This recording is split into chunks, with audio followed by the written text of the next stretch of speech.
अष्टावक्र जी नाम के एक संत हैं, वो राजा जनक को सत्संग करा रहे थे।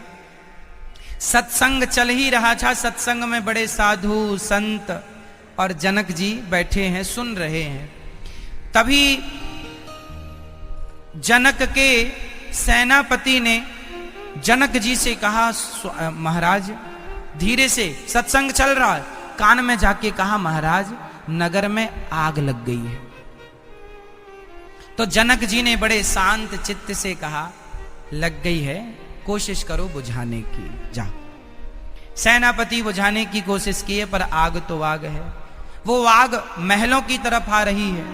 तुरंत सेनापति आए, महाराज पूरा आपका खजाना जल चुका, आपका करोड़ों का नुकसान हो चुका। तो जनक ने फिर गंभीरता से कहा, चलो जो हो गया होने दो, जो बचा है उसे बचाने की कोशिश करो। सत्संग कर रहे हैं और पूरा खजाना जल गया, लेकिन वो व्यक्ति सत्संग से उठे नहीं। चलो थोड़ी देर बाद फिर सेनापति ने कहा, महाराज आग हमारे महलों तक आ गई, यहां बाहर आग जल रही है। तो वहां संत लोग भी बैठे थे। एक संत ने कहा, अच्छा क्यों, वो हमारी कुटिया में जहां हम रुके हैं वहां भी आग आ गई क्या? सेनापति ने कहा, हाँ आ गई। अरे राम राम, हमारी आसन, हमारी लंगोटी, हमारे कपड़े थे, सब जल गए होंगे। साधु जी तुरंत भागे, क्या समेटने? अपनी लंगोटी। वो अपनी लंगोटी के लिए भाग रहे हैं और यहां राजा के सामने इनका पूरा खजाना जल गया, फिर भी प्रसन्न है। अष्टावक्र जी ने कहा, राजन ये साधु की लंगोटी जल गई तो ये रोने लगे, परेशान हो गए, और आपके खजाने जल गए तो आप दुखी नहीं हैं? जनक जी ने कहा, प्रभु मेरे हाथ में क्या है, सब ईश्वर के हाथ में है।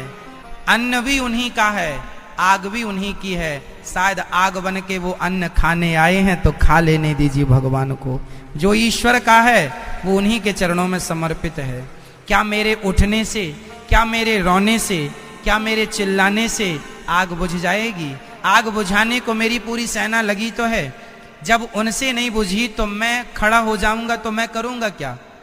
जो होना है वो होगा, जो हो रहा है उसे आनंद के साथ, आप लोगों के घर में भगवान ना करे किसी के घर में आग लगे, पर आग लगे कोई नुकसान हो तो आप कोशिश करो उसे बचाने की, पर ना बचे तो ये समझो कि ये भी ईश्वर की कृपा है। इस प्रकार ईश्वर की कृपा, ये अंतर्मुखी लोग ऐसे होते हैं। ये कौन से लोग हैं? ये कौन से लोग हैं?